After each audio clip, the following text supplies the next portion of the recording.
Hello, this is a Bluthner style 7 grand piano. That's 6 foot 3 inches long, made in 1911. I'm just looking at the piano to see whether there's any extra work we need to do on it. It's actually been sold about a year and a half ago, and the clients had to downsize. Unfortunately, they have to move to a smaller house and can't accommodate a grand anymore. So we've got it back into stock, and there is a little bit of work to do on it, but not that much, as we've done most of it before. Casework wise, it's really special. Rosewood Bluthner's are one of the most beautiful pianos, I think, and so this is done with a French polish, very well done, and with a bit more shiny than we would normally do it. We don't want so much reflection normally, we want to just see the grain, but it is very beautiful. And some people do want more reflection. We've noticed that they've asked for it as well, but the reason we don't do reflection is normally for that. The legs aren't so reflective, but if it's too reflective you can't see the grain. On this one it does seem to work very well.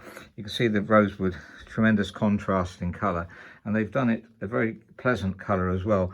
And this was actually sold by Harrods in 1969. We have some details of that, and apparently went through their workshops at the same time, so that's interesting to know about. Of course, in the end of the day, it's what the piano's like now that's important, but obviously it was a high quality piano when it was sold then. And as I say, the owner who had this before was very keen on the piano, and actually said they very much miss it, and they bought a modern upright from us, but they want to change it for an old style because they're missing the old style tone, which is understandable, and we allow that to happen. Certainly within the first year you can change your piano, that's no problem whatsoever.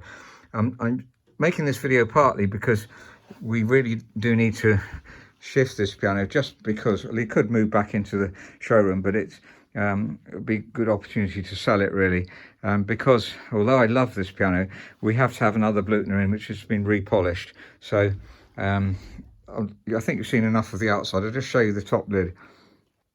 Now, the top lid is pretty immaculate as well. You can see it's a bit reflective, and it's my Japanese.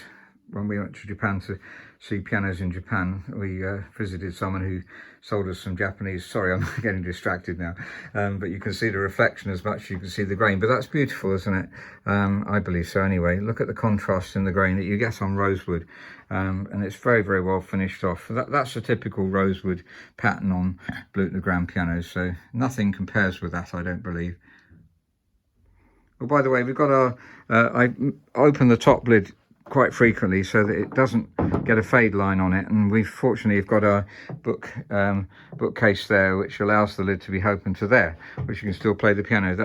I don't think we designed it like that, it's just happened to be, which is very helpful.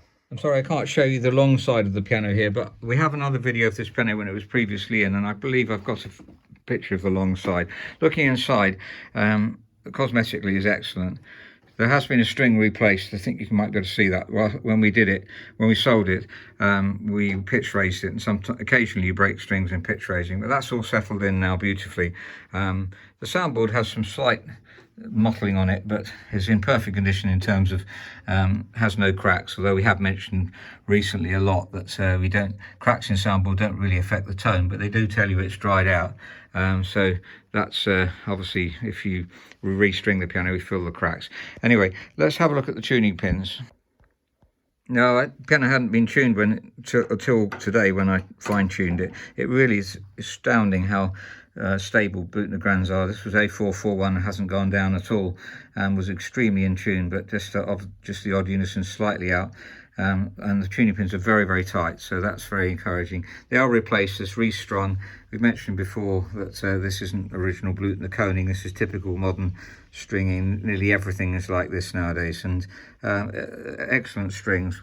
I'll just play it. I can't compare it with another piano in here, I'm sorry about that, but hopefully you'll be able to perhaps play another video and see how it compares like that. We listen to the tone around the mid treble.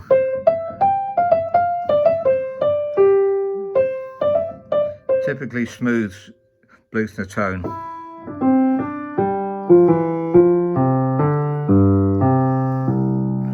Very warm, and the top treble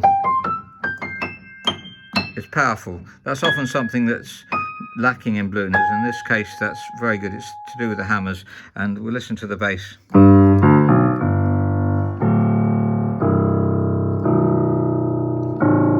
extremely warm sound. I'm very impressed with this piano. This is a totally immaculate ivory keyboard, by the way, with just slight yellowing, but very integral, and well, it's beautiful playing ivory, but unfortunately very often we have to change them these days, especially if we export the piano. It's very difficult to export with ivory now. So this is the Bluthner patent style grand action, which all the grands are up to 1925, practically all the grands, unless someone's replaced it. So it works extremely well and is very, very reliable. And there's the hammer, so you can see nearly 100% of hammer. You can see the indentations that the strings have been made, but there's at least 30 or 50 years of very a lot of playing in them. We often buy them and the hammers need replacing. They're so worn, as we mentioned before, but in perfect condition really.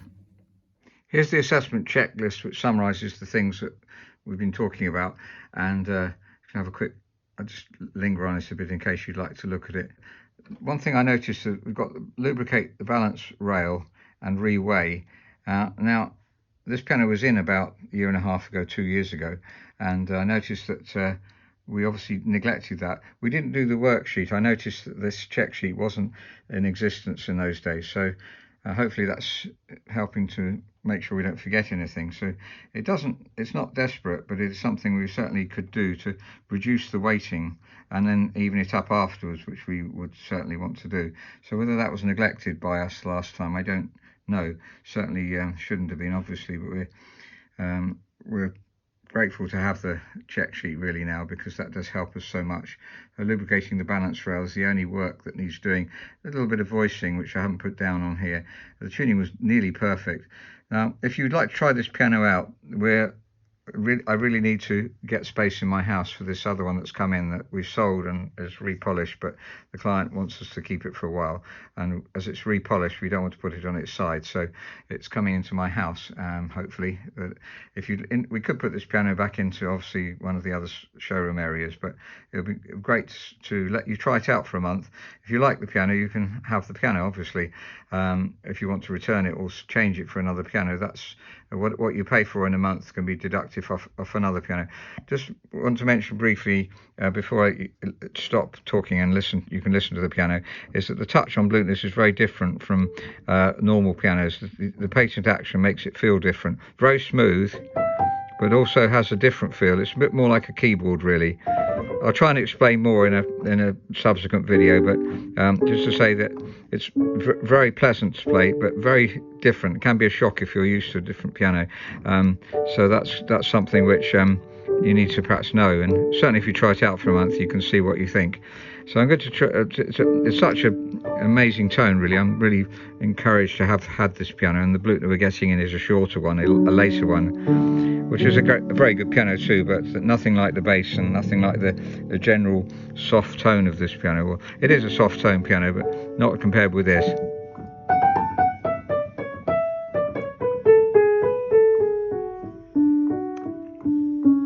And very, very sensitive action too.